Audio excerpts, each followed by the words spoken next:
Ayun pala mga bay, ayun, may tagalinis tayo, tapos tayo magtatanim. Sabi nila mga bay, bakit daw ako? Sabi sa ibang mga video ko. Bakit daw ako hindi ako kung ano daw ang ginagawa ko sa buhay, kung sari-sari daw ang trabaho ko. Bakit ako magrereklamo? Sarili ko ang amo, sipag-sipag kaya ako hindi ako nagrereklamo. Exercise nga niyo, pagdadamo ako pa kaya tauhan lang. Kaya kayong mga basher, huwag kayong magsasalita kung ano diyan. Kaya ang hanap buhay kahit ano yan. Kahit anong trabaho, wala tayong pinipili. Kaya kayong mga basher, pikit na lang kayo, no? Nakikita nyo kung ano ang ginagawa ko, pamamotol, nakikita nyo, tapos nagdadrive ako. Anong paki nyo? Hanap buhay ko yan. Yan ang bubuhay pamilya ko. Kaya kayo, inggit, pikit, mga idol, let's go, tirahin na natin yan, bago tirahin ng iba. Ayan mga bay, tapos na. Ngayon, linis na tayo mga bay.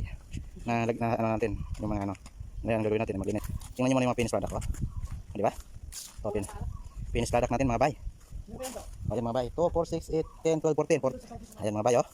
Ito yung ating finished product mga bay. Oh, ang ganda mga bay. Okay. Ngayon, ang gagawin natin yun. Maglinis naman tayo mga bay para wala tayong maiwan na marumi mga bay.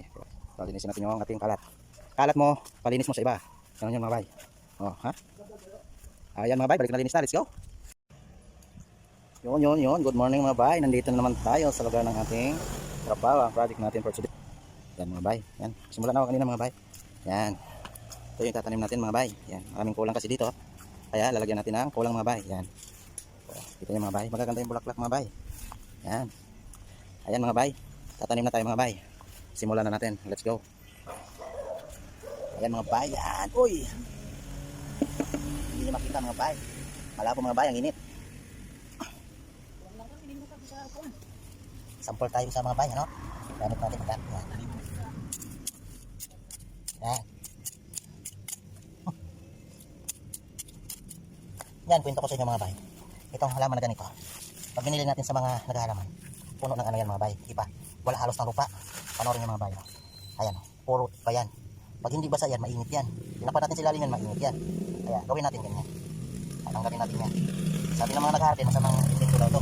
Pero para sa akin, okay ito nga ganito, babawasan mo. Yan, kita yung ugat. Sabihin ng mga basher dyan, ng mga nag-arte, mali yung ginawa mo. Bakit?